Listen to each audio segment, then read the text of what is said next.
자, 이제 뭘 할 거냐면 우리가 만든 거 합치는 작업을 할 겁니다. 그러면 지금 상품 리스트 완성이라고 되어 있는 부분 있죠? 저는 요거 그대로 포크할 겁니다. 자, 포크를 한 상태에서 상단바를 추가를 해줄 거예요. 자, 얘잖아요. 그죠? 그러면 요거 지금 테일인드 폰터썸은 없으니까 요거 두 개 좀 이제 추가를 좀 해줄게요. 되죠? 이렇게. 자, 그 다음에 여기에 뭐가 구현돼야 돼요? 요거죠, 헤더. 복사합니다. 자, 그래서 아까 제가 주석 걸라 했잖아요. 그러면 여기다가 뭐라고 쓰면 되냐면 헤더 구현 시작이라 쓰는 거예요. 그 다음 코드를 작성해주고 나중에 여러분들이 헤더 구현 끝이라고 주석을 또 처리해주는 거죠. 자, 이렇게 해줬을 때 좋은 점은 뭘까요? 여러분들이 덜 헷갈려요. 나중에 작업할 때. 자, 그러면 이런 식으로 반영을 하시면 되고, 자, 마찬가지예요. CSS도 여기다가 여러분들이 뭐 해줘야 되냐면 헤더 구현 시작이라고 적어주시고 헤더 구현 끝이라고 적어주면 굉장히 좋습니다. 자, 그러면 얘는 이제 CSS니까 뭐 섹션 구현 상품 리스트 구현 시작, 그 다음에 상품 리스트 구현 끝이라고 이렇게 적어주는 거죠. 그러면 이제 헤더와 관련된 CSS도 마찬가지로 가져오면 되겠죠. 일단 루트 요거 그대로 복사할게요. 얘죠. 요건 있어야 되니까 반영해 주시면 되고. 자, 그러면 이제 탑바부터 그대로 복사하는 거예요. 그러면 여기 요거 그대로 복사해서 넣어주면 되겠죠. 자, 반영이 되죠. 그쵸? 되죠? 자, 이런 식으로 반영을 해주시면 되고요. 그 다음에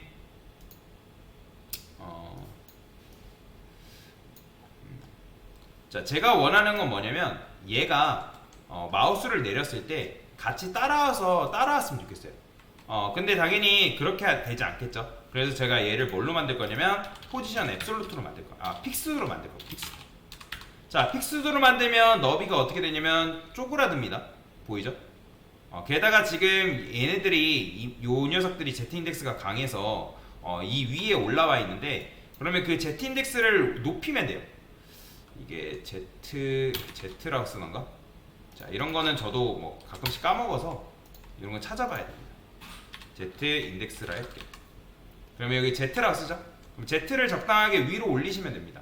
Z10이라 써볼게요. 그러면 일단 Z10으로 올렸기 때문에 이렇게 나오지만 얘가 지금 어때요? 여러분들 아시겠지만 포지션 픽스드나 앱솔루트가 된 녀석들은 너비가 최소로 줄어든다 했잖아요. 그러니까 지금 이렇게 된 거예요. 그러면 이걸 해결하는 방법은 얘한테 그냥 너비 100% 주던지, 아니면 여기다가 inset x0이라는 게 있어요. 이게 뭐냐면 레프트 라이트 0이에요. 그러면 여러분들 아시겠지만 레프트 라이트 0 주면 쫙 늘어난다 했죠? 그죠? 그렇게 줘도 상관없습니다. 자, 근데 이렇게 주니까 어떤 문제가 발생하냐면, 자, 마우스를 내렸을 때 따라오긴 하지만 얘가 위로 올라와서 얘네들이 어떻게 됐어요? 얘는 지금 유령화잖아요. 그러니까 유령하고 지금 얘가 위로 올라와 있기 때문에 이 밑에 있는 요소가 지금 그 뒤쪽으로 들어가 버린 거죠. 그러면 그것도 해결하는 방법이 있어요. 이 녀석의 높이만큼, 탑바의 높이만큼 이 섹션한테 뭘 주면 되냐면 패딩 탑을 주셔도 돼요. 자, 근데 보통 이제 섹션을 쓸 때 이렇게 써도 되는데 저는 여기다가 메인이라는 걸 쓸게요. 메인도 마찬가지로 섹션 부분을 구현할 때 쓰는 녀석이라고 보시면 됩니다. 여기다가 메인 컨텐츠 랩이라 쓸게요. 이렇게. 자, 이런 식으로 감싸줄 겁니다. 자, 그러면 이 메인 컨텐츠 랩이라는 요 녀석 있죠? 얘한테 뭘 줄 거냐? 자, 지금 섹션 부분에서 상품 리스트 구현 시작 바로 윗부분에다가 이렇게 줄게요. 패딩 탑이 아니라 마진 탑을 줘야죠. 마진 탑을 이 녀석의 높이만큼 주는 거예요. 여기다가 이렇게. 자, 그러면 이렇게 줬을 때 그래요. 마진 탑이 아니라 패딩 탑을 주셔야 됩니다. 마진이 아니라. 그럼 이렇게 되죠. 자, 그러면 이제 이렇게 해가지고 높이를 좀 더 줄 수 있는데, 근데 이렇게 하면 너무 딱 달라붙는 것 같잖아요. 그죠? 그러면 여기다가 이제 이런 것도 가능하죠. 칼큘레이터 써서 플러스 그냥 10픽셀 정도. 그럼 이렇게 줄 수가 있겠죠. 그럼 나중에 이제 이 녀석의 높이가 바뀌어도 어때요? 80픽셀로 바뀐대요. 그대로 높이가 이게 유지가 된다는 거죠. 그죠? 이런 식으로 구현해 주시면 됩니다. 자, 근데 이제 여기다가 이제 뭐 해야 되냐면 이미지 집어넣어줘야죠. 그죠? 그래서 섹션 뭐랄까 탑 이미지라고 쓸까요? 섹션 탑 배너라 쓸게요. 섹션 배너. 자, 그러면 섹션 배너라 쓴 다음에 여기다가 여러분들이 배너 랩이라 씁시다. 여기다가 이제 백그라운드 이미지를 집어넣는 방법도 있고, 아니면 그냥 여러분들이 div 컨테이너 여기다가 mx 오토 정도는 줘야죠. 그죠? 여기다가 이미지를 집어넣어도 상관없습니다. 그럼 얘잖아요. 그럼 요거 그대로 복사해서 여기 있죠? 요거 그대로 복사해서 어떻게 하면 돼요? 여기다 집어넣으면 되겠죠. 배너 이미지다. 근데 얘한테 이제 컨테이너 걸려 있으니까 여기다 뭐 줘야지? 위드 정도는 줘야겠죠. 그럼 이런 식의 구조가 되는 거죠. 그 다음에 여기다가는 이제 뭐까지 주면 돼요? 위로 살짝 떨어져야 되니까 마진 탑을 한 10픽셀 정도 주면 되겠죠. 그러면 이렇게 코드를 여러분들이 구현할 수가 있다라는 거. 그러니까 나중에 이걸 여러분들이 백그라운드 이미지로 구현해도 상관없어요. 보통 배너 이미지 같은 경우는 백그라운드 이미지로 많이 구현을 하거든요. 왜냐면 그 위에 텍스트를 집어넣어야 되기 때문에, 어떤 요소 이미지라든지 그런 특정 요소들을 집어넣어야 되기 때문에 여기다가 보통 이제 백그라운드 이미지로 쓰는 편인데 우리는 뭐 그렇게 할 필요는 없는 거죠. 자, 그러면 이제 요것도 완성이 됐죠. 자, 그러면 얘는 뭐야?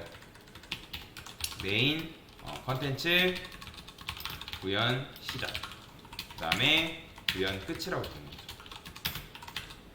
자, 이렇게 하면 이제 합치는 게 완료가 됐죠.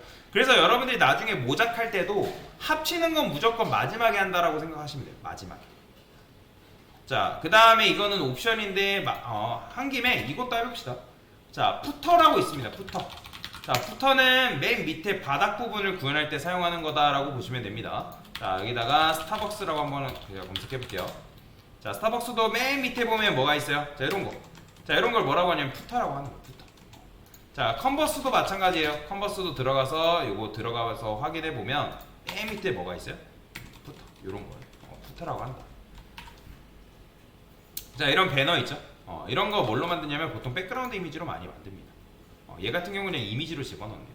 상관없는데. 자, 여튼 자, 그러면 일단 합치는 거 완성이 됐고 푸터도 넣겠습니다. 자, 위를 탑바라 했으니까 밑에는 그냥 뭐 푸터라 써도 되고 아니면 바텀바라고 써도 상관없습니다. 이렇게 뭐 탑, 바텀 이렇게 해도 상관없어요. 자, 높이 같은 경우는 2mm로 한번 부여해볼까요? 제가 100픽셀을 쓰겠습니다. 그 다음 백그라운드 컬러 같은 경우는 동일하게 이제 가져가면 되니까 근데 지금 보시면 우리가 이렇게 썼잖아요. 그러면 얘가 어떻게 나오냐면 지금 높이가 있겠단 말이에요. 높이가 있는데 배경색은 없죠. 근데 배경색을 또 주는 방법이 있어요. 여기다가 여러분 대괄호 건 다음에 지금 우리가 어차피 루트에 보면 사이트 탑바의 비지 컬러라 해가지고 이렇게 쓰고 있잖아요. 요거 조금 이름 좀 바꿀게요. 그냥 사이트 비지 컬러라 쓰겠습니다. 그러면 요거 좀 변경해 줄게요. 왜냐면 문맥상 조금 이게 좀 더 어울리는 것 같아서. 그러면 요 변수를 어디도 쓸 수 있냐면 테일인드 문법으로 여기다가 그냥 var 써서 이렇게 쓰는 것도 가능합니다. 자, 보이죠? 테일인드로는 이렇게 써요. 여러분들이 루트에 적용된 변수가 있다 하면 테일인드로 여기다가 이렇게 쓰면 해당 변수가 적용이 됩니다. 이렇게 써서 아니면 여러분이 헷갈린 다음에 바텀바라고 쓴 다음에 이 배경색을 뭐 하면 되는 거예요? 그냥 적용해주면 되겠죠. 그렇죠? 그렇게 하셔도 상관없어요. 자, 얘는 하단바 구현 시작이라 쓰겠습니다. 구현 끝. 자, 그 다음에 얘도 마찬가지로 컨테이너 그냥 써줄까요?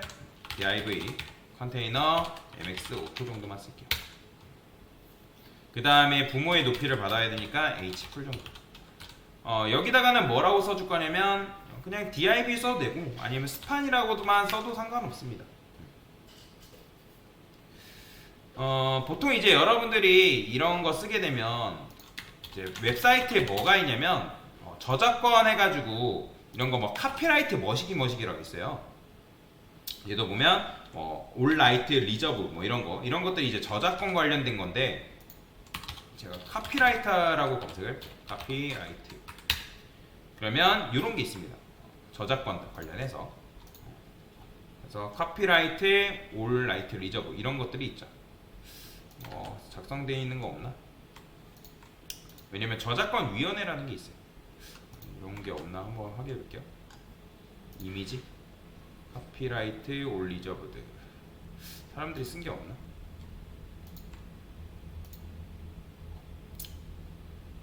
여기 있네요. 이런 거 이렇게 쓴다고 나오죠. 저작권의 올바른 표기 예라고 되어 있잖아요. 그냥 아무거나 그냥 복사를 할게요. 저는 카피라이트 201 이렇게 쓸까요? 이렇게. 자, 오늘 날짜 2024. 회사명은 없으니까 그냥 저는 SBS 코리아 이런 식으로 쓸게요. 여러분들은 원하는 거 쓰세요. LTD 올 라이트 리저버드. 자, 그러면 여기 이제 이런 식으로 텍스트가 생성이 되는데, 요거는 그냥 점이라 쓰고, 여기도 마찬가지로 텍스트 화이트. 네, 얘네 글씨 크기를 조금만 키워볼게요. 클래스 텍스트 2x 라지. 그럼 얘가 어차피 그래요. 얘한테 플렉스를 부여하고 얘를 여러분들이 가운데로 수직 수평 정렬할 수 있죠. 아이템즈 센터. 그 다음에 justify 센터. justify 컨텐츠 센터가 바로 justify 센터입니다. 그러면 수직 수평 중앙 정렬이 되겠죠. 오타난데. 텍스트 화이트. 자, 그러면 이런 식으로 만들 수가 있는 거. 됐죠? 글씨가 너무 크네요. 그냥 X라지만 쓸까요? 됐어요. 얘도 마찬가지로 너무 위아래가 붙어 있으니까 여기다가 마진 탑 정도만 한 10픽셀 정도 이렇게 부여해 줄 수 있겠죠. 됐어요. 자, 그러면 이렇게 여러분들이 하단바까지 완료가 된 거다라고 생각하시면 되겠습니다. 됐습니다.